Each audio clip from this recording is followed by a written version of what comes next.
Oh, we're getting funky today. It's a Sunday, Super Bowl Sunday. The Birds are still the Super Bowl champs. That's right.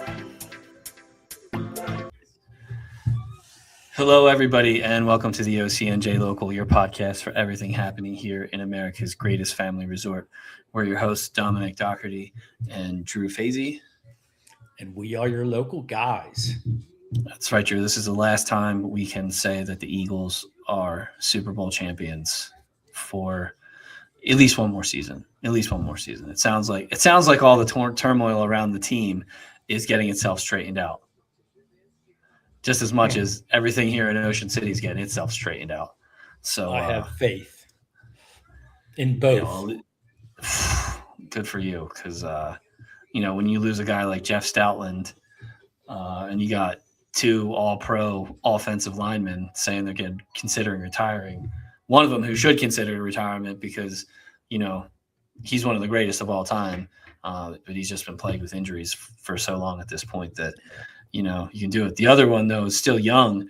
Unfortunately, though, his body's just been, through the ringer the past couple of years. And, he plays hurt all the time. I mean, that dude, he'll go off with, you look like, oh, dude, that dude's not coming back for the rest of the season. And 10 minutes later, he's back on the field. We're talking about Landon Dickerson here and Lane Johnson. Lane Johnson, you don't know Philadelphia anything, buddy. You've given them everything. Landon, you don't either. And, if you walked away, I would completely understand why, because, you're a young guy and you want to be able to continue to do all the cool stuff you do with your wife on social media, your DIY projects and all that. So, I get it. And again, you don't know Philadelphia anything either, as far as I'm concerned. But who does owe some people some stuff, as far as I'm concerned? The Boardwalk Subcommittee owes Ocean City some stuff. Okay, let's get into that. So, on October 9th at the City Council meeting, Council President Crowley announced the formation of a subcommittee with the stated goal to conduct a comprehensive, data-driven study of the Boardwalk's commercial zoning and provide a vision for its future. And they were focused on 6th to 14th Street. Yes, I was going to say that. If you don't know, the first 5 minutes of the meeting was explaining that the commercial zone is from 6th Street to 14th Street. That was the first 5 minutes of the presentation. The committee was maybe 10. Made up of Councilman Dave Winslow, who was the chair, Councilman and Boardwalk business owner Jody Levchuk, Councilman Sean Barnes, City Administration member Michael Allegretto, Builder and Planning Board member Dean Adams, Architect and Planning Board member Shannon Halliday, business owner and Boardwalk Merchants Association president Wes Kasmark, Anti-Hotel Community Group, Ocean City 2050. Hey. No Anti-Hotel Community Group. Well, that's what they are. They are not anti-hotel. Because there is a hotel in their actual plan. So I would say mixed use application is more of what 2050 is. And I'm being fair to them. They don't have a plan. They had a Wonderland Commons. Yeah, where's that? The property's up for sale. It's time. We talked about this. We did, but we can't say anti-hotel because they are not anti-hotel. They do believe that there should be some sort of lodging there. But anyway, let's keep going. I'm just trying to. Ocean City 2050 member Jim Kelly. We're trying to be unbiased here, Drew, and that's something that's seemed to miss the point with a lot of things really recently. So let's try and stay down the middle. And the school board member and the spokesperson of the committee, Jocelyn Polyganis.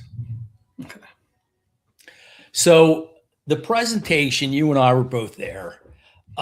They broke down the data into 11 segments.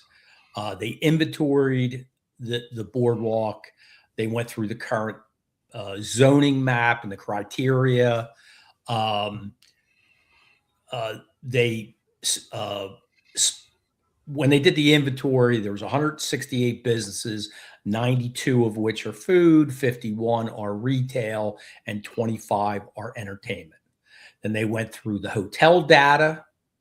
They went through the Ocean City parking lot data, the beach tag revenue, the sales tax revenue. They used amusement park data, and they used the 7 parks on the Jersey shore, and then they went inland and used other New Jersey amusement parks. They brought in a 2010 study that was conducted by Rutgers University students. They did stakeholder interviews, and then they did community comparisons, similar as best they could communities. Then they gave their takeaways, and that was the conclusion of phase 1. So the announcement to be formed was on October 9th.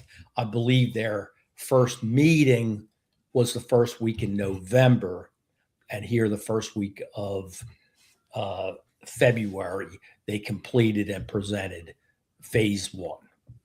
There are 3 additional phases, with the final stage being a recommendation to council in the late May timeframe. No, so early spring. That they did say that numerous times. Early spring would be their recommendation, possibly sooner. Actually, Dave Winslow yesterday said late so he May, changed it possibly sooner. So he changed it to, because in the beginning it was all early spring. Yes, early spring. It was. At the end of it must have been at the end of the presentation that they said late May, which I would consider more late spring, not early spring. Early spring would be April sometime. So agreed. Yeah, it was so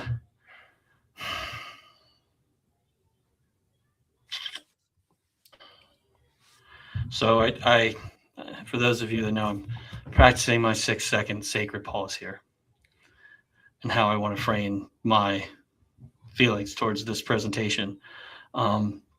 First off, I want to say this. There have been numerous comments that we, and myself in particular, am pro-hotel.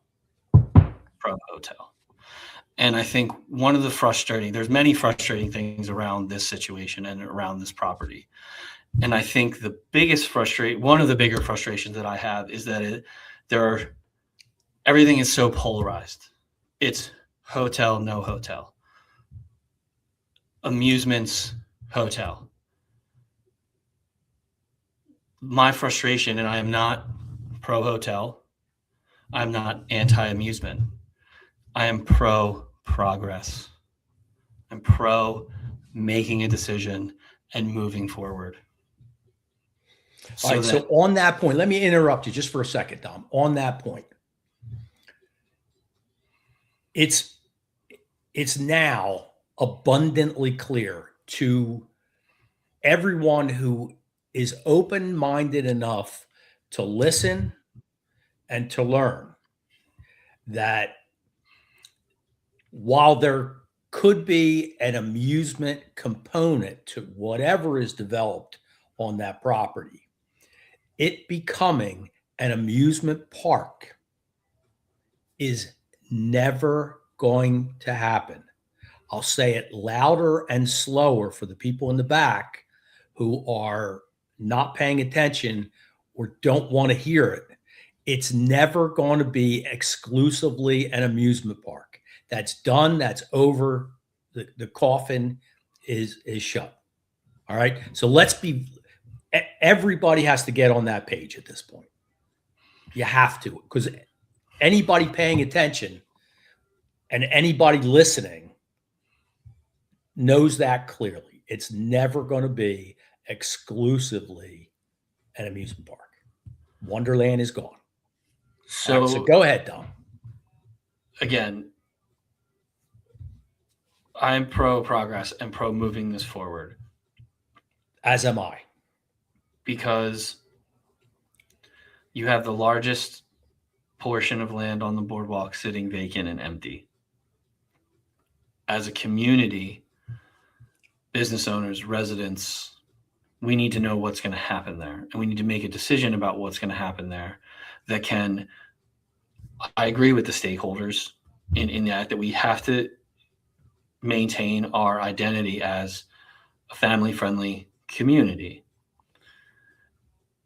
When we talk about, and to kind of go into where you segued off to there, the data and possibly the only, I shouldn't say the only, the most informative data that was brought forth in that presentation was the amusement park data brought forth by Councilman Lovechuck, because that is a data set that isn't really skewable. There's not a lot of other variables that play into how many amusement parks. It's concrete, if you will.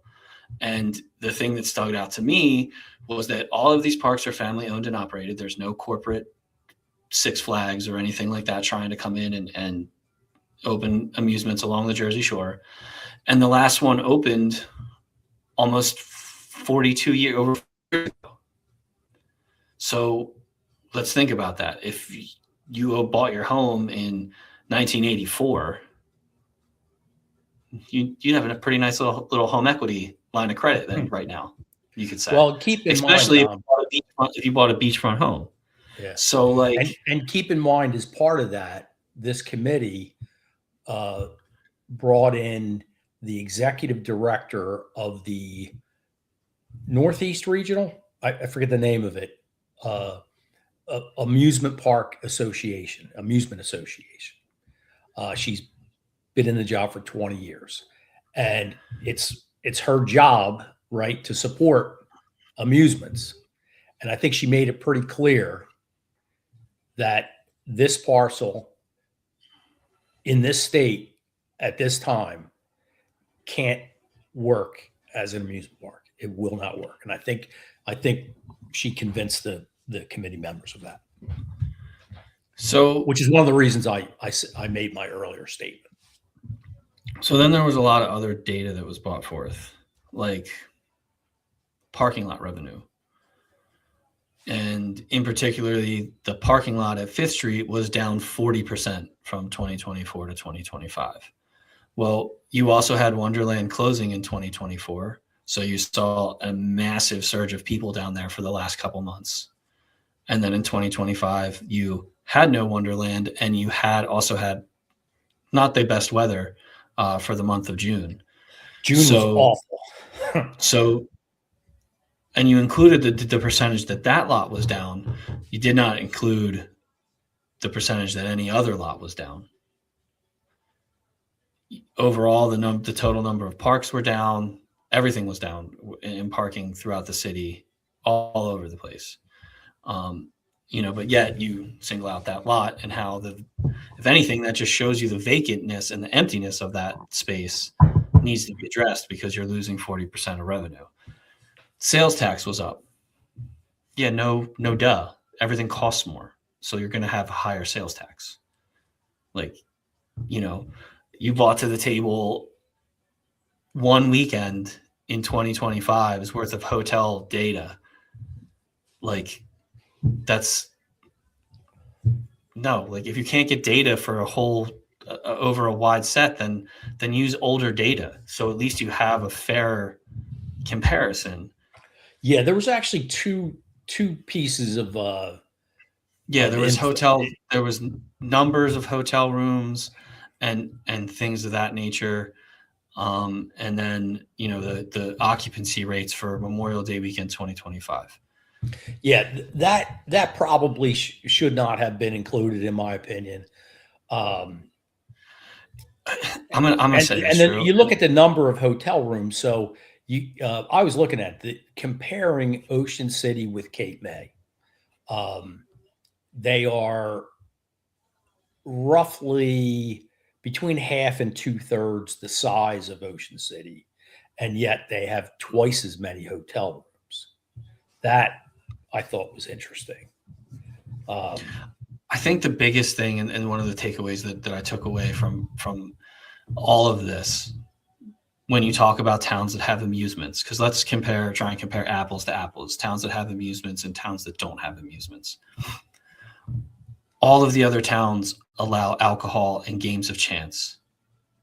And those are things that we're just not going to do because that's not part of our brand. And those are not things, personally, I think we should allow some games of chance on the boardwalk. That's my opinion. I think shooting a basketball to try and win a stuffed animal isn't a big deal. That's my opinion. All right. And you can say that. Alcohol, no, I don't want bars all along the boardwalk, and I don't want BYOB on the boardwalk. Even then, it's hard to compare the two towns because. Well, I think the point that was missed by some of the people in the audience of why that was brought up, the games of chance and the alcohol. I believe that why that was included in their analysis is because, these That's these a huge parks, revenue generator. well, these parks, just like any retail space on the boardwalk, every square inch has to be monetized to survive in a condensed time frame. They're not open year round. They're open during the summer, and the summer's 10 weeks or whatever. October. Yeah. So Memorial Day, maybe sometime in April. To have the alcohol and the games of chance to bring in the revenue is a game changer for the amusement park. I think people mistook why that information was put out there. They were saying that I think they thought that it was being viewed as a negative in the city, in Ocean City. It's not being viewed as a negative. It's a very, very positive. But from an amusement park standpoint, it is a negative because you don't have those revenue streams. Yeah, and it's and to be honest, frankly, I think that makes it hard to compare Ocean City to any of the other towns. Agreed. Because you don't have that revenue. And while it hurts the amusement industry, it helps the town overall. And that's why it's so hard to include this data and really look at the data and say, hey, this is good. I worked, prior to my life now, I was a teacher. I worked with this incredibly smart individual, definitely one of the smartest people that I know. And she was an incredible math teacher, so much so that if you look at statistics for kids that take algebra in 8th grade, about 20% of the kids that take algebra in 8th grade pass and don't have to go on to take algebra in high school. Her students were at like an 80% passing rate. So just an incredibly smart math-minded individual. And they have a quote, and this is the quote. Statistics are like a bikini. What they reveal is interesting, but what they conceal is essential. So let me say that again. Statistics are like a bikini. What they reveal is interesting, but what they conceal is essential.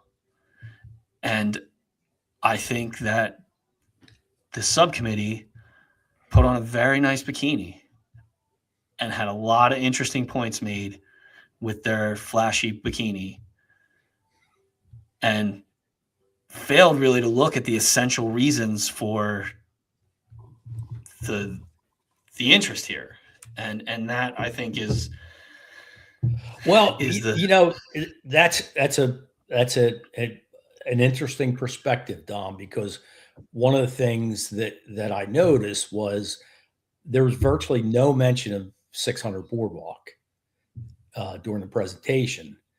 And that's essentially why the subcommittee was formed.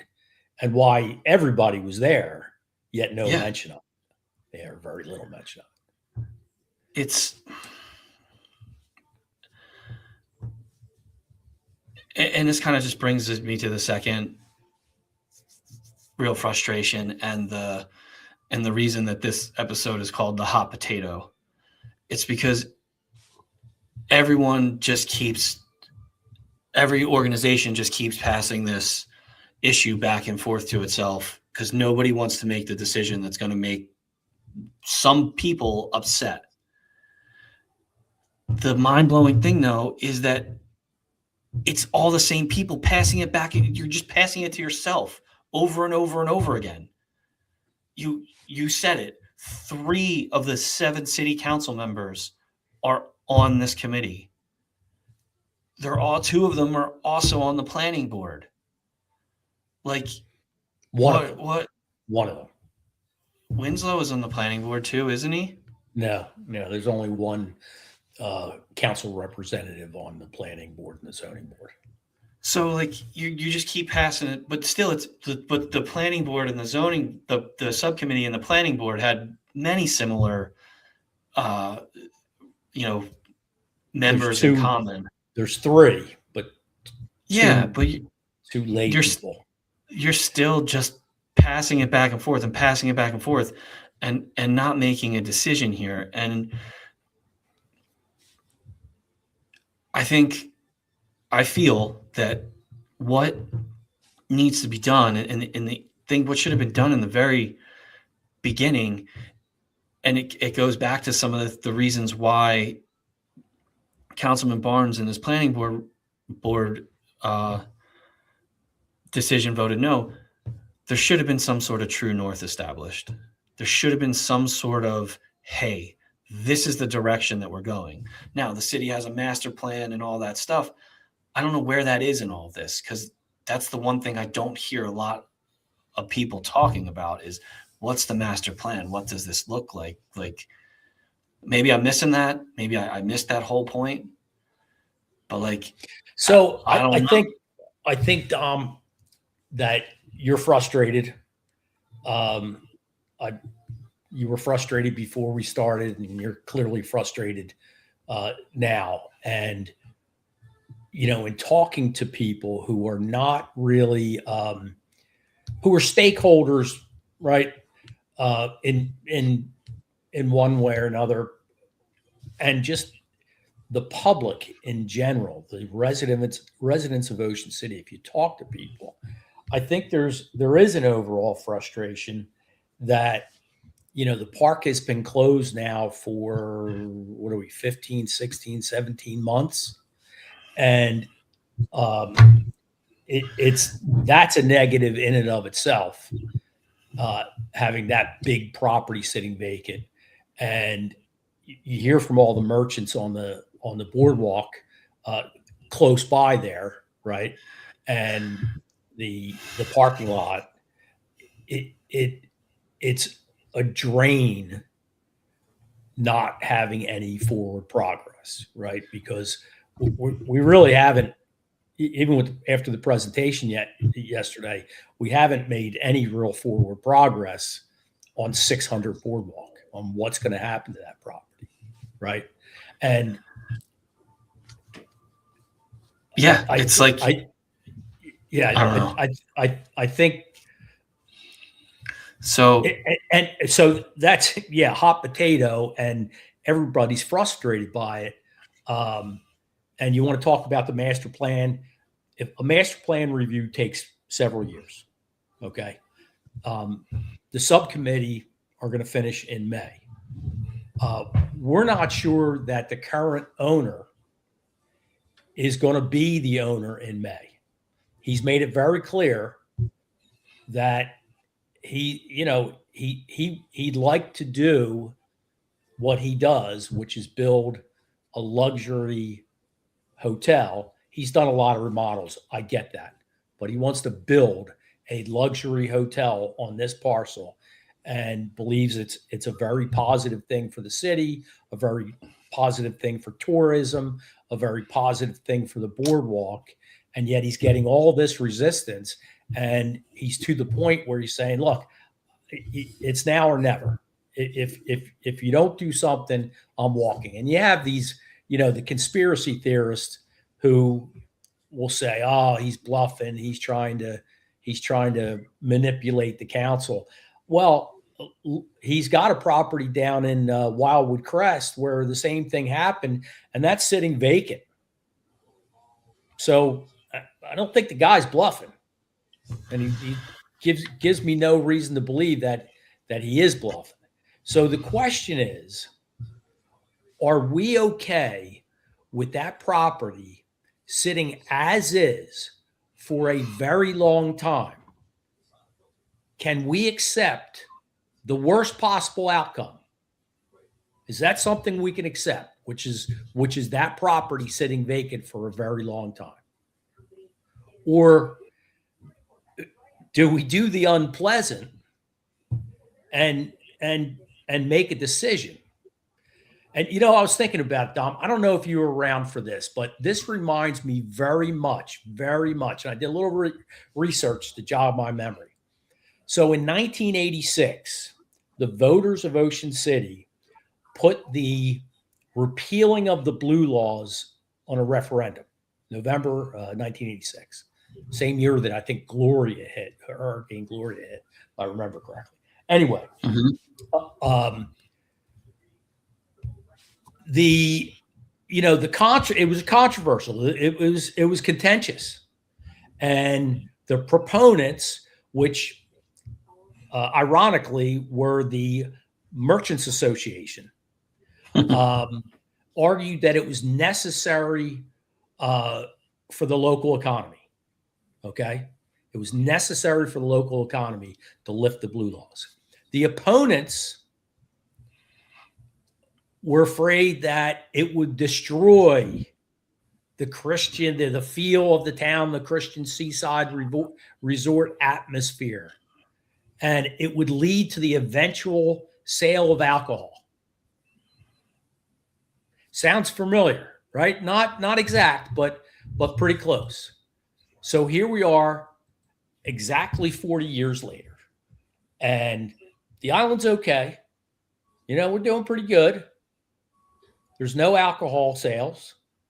We're still a Christian-based community with no games of chance and no alcohol and no weed stores, right? So here we are at a similar crossroads. And this is a zoning issue, so it can't go to referendum. So it's up to 7 members of city council. And I know it's a complicated issue. I know it's multi-layered. I know they're getting a lot of pressure from every side. But after 16, 17 months and countless community meetings and conversations and letters to the editor and citizen comment at their meetings, I think it's time that this thing moves forward. Now I say this thing. I'm not saying the hotel. I'm with you. I'm not neither anti or pro hotel. I'm definitely pro progress. So if they're not going to put it into a rehabilitation zone, and Mead is going to walk, Mr. Mead is going to walk because of that, then they should do it. If they are going to put it in a rehabilitation zone, then they should do it. In my mind, I can't see any reason why we have waited this long. I just don't understand it. And if it's a matter of, well, we need to make sure that he's going to do X, Y, and Z, and Mr. Mita is a matter of, well, I need X, Y, and Z, then, get in a room. I mean, Chuck Bangle said it. Get in a room and figure it out. I agree with him. Get in a room and figure it out. And it's not a backroom deal. It's getting together, and Mr. Mita wants 9 stories, right? And everybody in that neighborhood is like, Seven. No, 9. It's 9. He wants 9. I thought he wanted He wants- 7. No, he wants 9. And the people in that neighborhood think that's too high.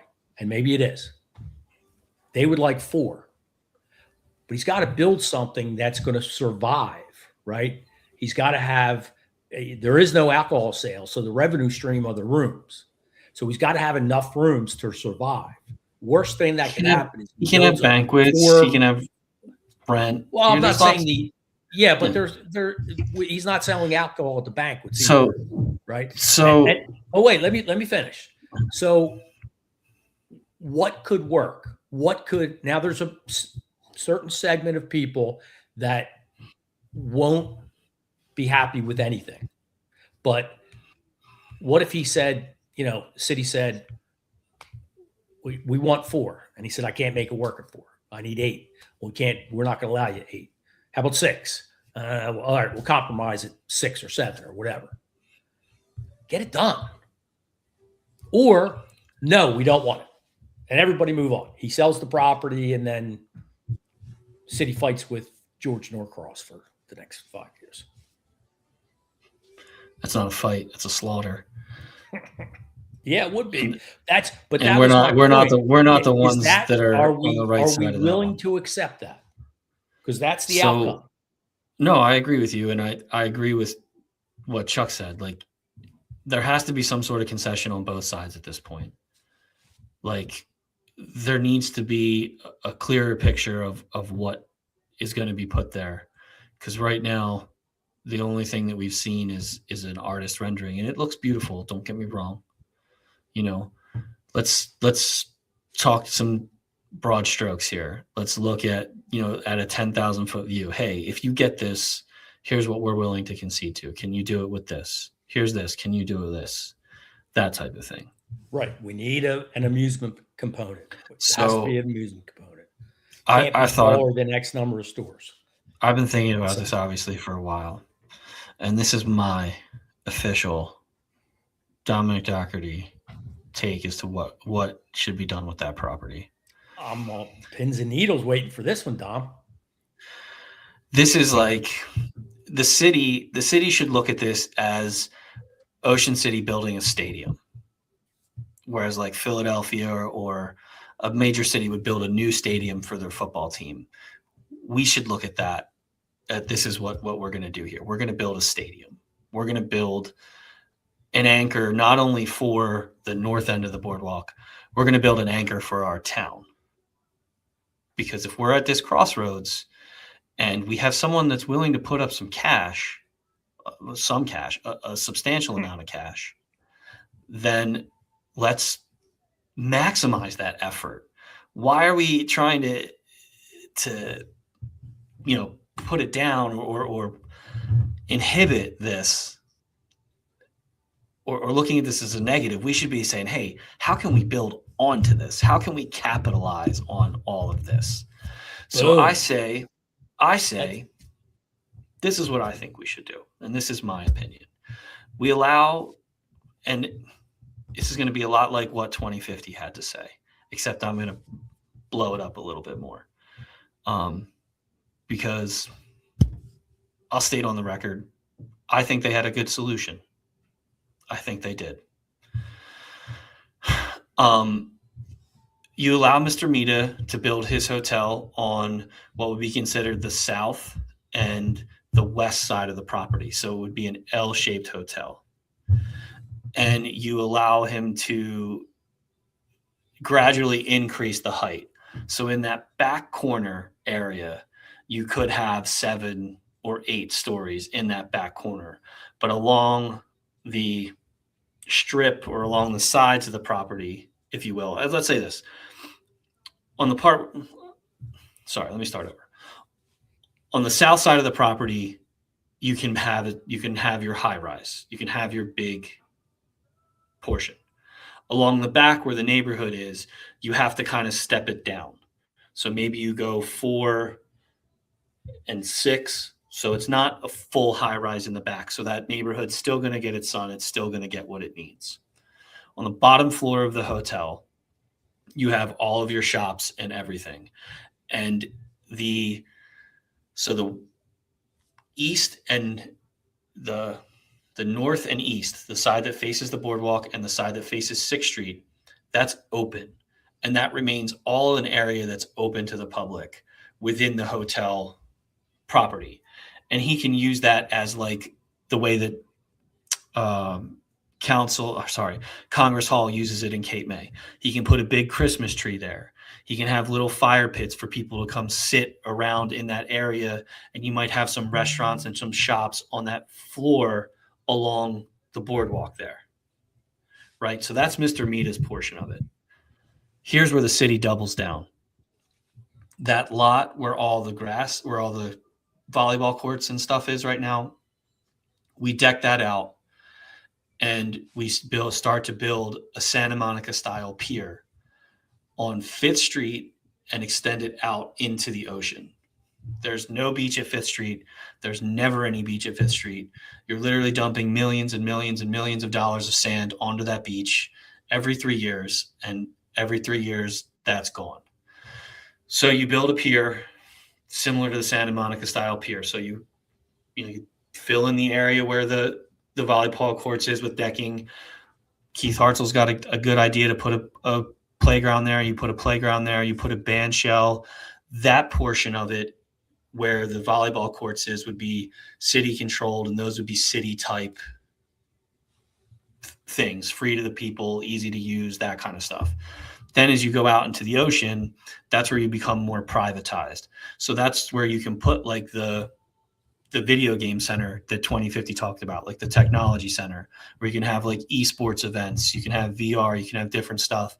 You can put some restaurants out there. As you go further down the pier, you can put your bigger thrill rides, if you will, like a slingshot, like they have in Wildwood, where you Wait, are you saying this would be city run? No, the city run part would only be the part where the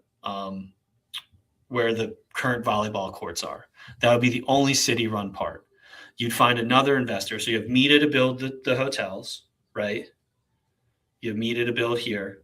Then you have the city that's going to build the pier, in a sense. The city in a private partnership, we're going to build the pier out, if that makes sense, right? Mm-hmm. So on the side where the volleyball courts are, that's where you have things that the city would control, like a playground, a band shell, stuff like that. As you go to the other side of the boardwalk, where the 5th Street beach, if you will, currently is, that's where you would start to have the private aspect of it, where someone would own that section of the pier and they would lease it out to different people. Like you could put a new Ferris wheel out there, possibly. You could put a gaming center. You could put one of those slingshot rides where you get clipped in and you get shot up in the air, or like a big swing ride. And then as you go further out, it narrows down, and then you can have fishing, and it's just a place for people that can come walk and enjoy and do something like that. It's basically just doubling down on this development. And that's what I'm saying. Like, Dom, and I'm with you. I think, really supporting the idea and raising it to another level. I'm with you 100%. That would be, the city not only just approve, but support and enhance the whole area, right? Yeah, like just make the whole area. And the pier idea, you and I have talked about this before. Not my idea. I'm going to put that out there. It's by one of my buddies' ideas. But it's a great idea. Great idea. However, with the 600 boardwalk property, I just can't get behind dictating, what a private property owner can do with their property. So dictating how, the open space and all that. I think it's either you're going to allow him to build or you're not. And if you're going to allow him to build, then he's got to bring his plan, and you negotiate, right? You negotiate. I'm not saying that we let him do what he wants carte blanche, but the city council can negotiate, the must-haves and the limits. But, I was going to make this point, and you kind of went into it, is the other thing that, I got as a takeaway from all of this, but really kind of hit home yesterday at the presentation, is that ideas and opinions, personal opinions of what should be done with that 600 Boardwalk property really have to stop. This isn't a city community center that's being built and you want the residents' input, right? It's a privately owned property. And yes, it's on the boardwalk. And yes, it has current restrictions on zoning. I get that. But it's still privately owned property. And nobody can just tell a property owner what they should do with the property. And again, within, parameters, there's zoning. So we have to change the zoning to allow a hotel to be built. But he wants to build the hotel that he wants to build. And Joe Schmo down the street shouldn't have, unless, as Dave Cates said at the presentation, unless it's your money, keep your opinion to yourself, right? If it's not your money, keep your opinion to yourself. So having said that, Tom, I love your idea. The city should lean into this thing. We have that parking lot. We have that section of dune and beach between the parking lot and the boardwalk. Obviously building a pier out into the ocean is a much heavier lift and a much larger expense. So that's kind of a little bit down the road, but let's go. Right? As you made a great point. It shouldn't just be the gem of the boardwalk. It should be the gem of the town. Yeah. Like, look at what the Flanders did back when that was built. They built the huge pools out front. They did all this stuff. That was the gem of the town in 1920. What was it? 24, 100 years 29? ago. 100 years ago. Yeah, that was the gem of the town. I think it was called the jewel of the Jersey Shore, or the gem of the Jersey Shore. I should really know that one. I'm sorry that I don't. Still, though, that's the opportunity that we have here. We have to we got to lean in. My 80-year-old grandmother said to me, when she turned 80, God rest her soul, I said, "What's the one thing that change is inevitable? Change is the only thing that's going to happen forever in life." And we're at a point where we have change. So let's lean into it. Let's embrace it. Let's stop bickering with each other. And I think you made a good point, Drew. It's just put your opinions aside. Everyone's got an opinion. Just let it be. Lean into it. And just the blue laws. That was a great point too, Drew, that you made. 40 years ago, we were saying the same thing, that if we got rid of this, the town would change. We'd all be, drinking booze on the boardwalk, and, we'd lose our identity. And that hasn't happened. It didn't happen. We're a better place today than we were then. So, I feel for the 7 members of city council, because whatever they do, there's going to be a third of the people that won't like them. Right? More than that. What's that? More than that. I think there'll be a third of the people that don't like you. There, a third will be the people that'll be happy, and the third will be people that'll just be like, "Thank God, can we talk about something else?" Yeah. Keith Hartzell probably is stuck in the worst position, because his ward, he represents both that neighborhood and the boardwalk merchants, right? But I believe that if the 7 members of council got together and said, "Let's get behind this," they approve it, that again, a third of the population is not going to like them. But you got to do what's right for the city. Well, listen, I don't know. Maybe we can get a time traveler to come back in time, tell us what happens, so that we can know what the right decision is. But until then, I don't know. I don't know what the right decision is. Personally, though, I feel that we should lean into it. That's my opinion. At this point, lean into it. Make it the gem of the town. Make that whole area something that would draw people in all the time. You know, and for the Santa Monica Pier is not that great. How many people come from all over the world to go to the Santa Monica Pier? Yeah, that's all I gotta say. So interesting, Dom. The first podcast we did on this episode, on this topic. Did I mention that?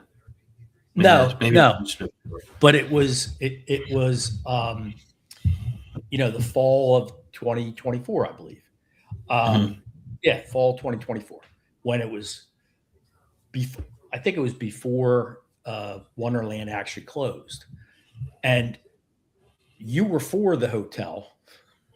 I was against the hotel, right? Yeah. And over time, I think you went from being a supporter of the hotel to maybe not so much, to we got to move forward. Let's do a hotel. I did the same thing, and I think a lot of people in town. I'm not saying like if we're gonna do a hotel, then and we're gonna do this, then like I said, lean into it. Like figure out a way to take this presumably beautiful building that's going to be built and capitalize on it. Like capitalize on making that whole area something different. Like if he's going to be and this goes back to what you said before, shouldn't be telling a private land owner what to do with their land. All right, if this is what you want to do, then here's what we're going to do, because we have an opportunity to do something pretty cool to make sure that, hey, let's say you do only get 6 stories. I'm going to make it work because I'm going to keep your occupancy as high as I can by developing this with you and work with you instead of, again, not so much against you, but instead of, here's me, here's you, right? If you're watching on YouTube, I have my hands up in the air. Instead of being here's me, here's you, let's hold hands. Let's work together and figure out how we can make that whole area good, how we can find money to do those kind of things, because I'm sure it's out there. So let's go. I don't know. Yeah, it was. I remember, and then, listening to 2050 and some of the other people talk about it, I'm like, okay, yeah, those make sense. And then listening to other people talk about it, you're like, okay, that makes sense. Like, there's 2 hours out. When you flesh all that out, and 16 months later, this is where we are. You're still in the same spot, basically, just with different information. You're nowhere. Yeah. But the man owns the property. He wants to build a hotel, a luxury hotel, right? Yeah. I think a lot of people have changed their thinking about this and support it now. Including myself.